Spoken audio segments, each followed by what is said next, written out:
তাপসাম সর্বলোকমহেশ্বরম। সবাই মুখস্থ করো, সবাই বলো। প্রথমে কি আছে? ভক্তারাম যোগ্য তাপসাম সর্বলোকমহেশ্বরম সুহৃদ্রম সর্বভূতানাম জ্ঞাতামম শান্তিমিশ্বতি। ভক্তারাম যোগ্য তাপসাম। এটা হচ্ছে পঞ্চম অধ্যায়। কত অধ্যায়? শ্লোক নাম্বার কত? সবাই শ্লোক নাম্বার। তাহলে পঞ্চম অধ্যায় কর্মসন্ন্যাস যোগ। কি যোগ? এই অধ্যায়ে কর্মের কথা বলা আছে। কি বলা আছে?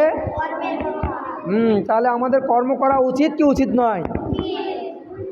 তাহলে কর্ম করা উচিত, কিন্তু কর্মফলে আশা করা উচিত নয়। কি করা উচিত নয়? কর্মফলের আশা করা উচিত নয়। কর্মফলের আশা করা উচিত নয়। আমাদের কি করা উচিত নয়? তাহলে দেখো, এখন এখানে বলছে এই শ্লোকে শান্তির কথা বলা আছে। কি বলা আছে? শান্তি। এখানে শান্তি মানে সূত্র বর্ণনা করা আছে। ভগবান হচ্ছেন পরম শহীদ। আমাদের এই জগতে ভগবানের মধ্যে শহীদ তো আছে না? হ্যাঁ, বলা আছে। তোমার ধরো এই জগতে তুমি ক্লাসে পড়ো, স্কুলে পড়ো না? তোমায় যখন হাই স্কুলে যাবে, যখন ক্লাস কলেজে যাবে, তখন তোমার বলতে পারছো ছেড়ে যাবে না? তোমার সঙ্গে যাবে?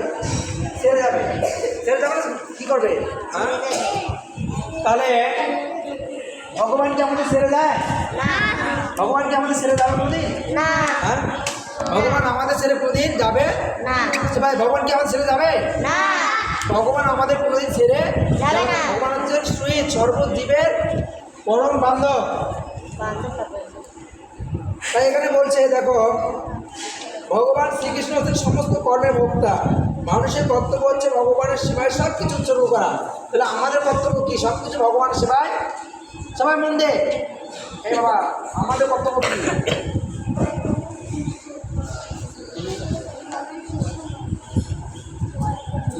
ভগবানের সেবা করা। তাই ভগবানের সেবায় সব কিছু উৎসর্গ করা।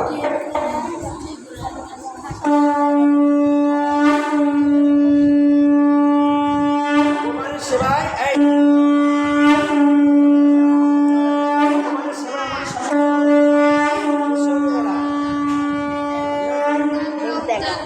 ভগবানের সেবায় সব কিছু উৎসর্গ করা।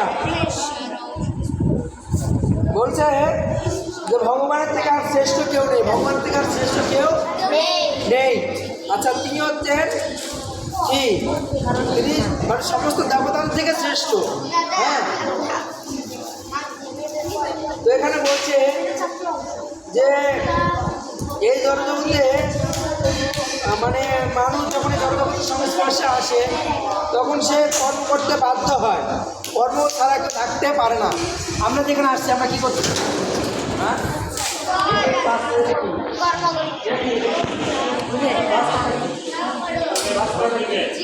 আমরা কি কর্ম না করে থাকতে পারি?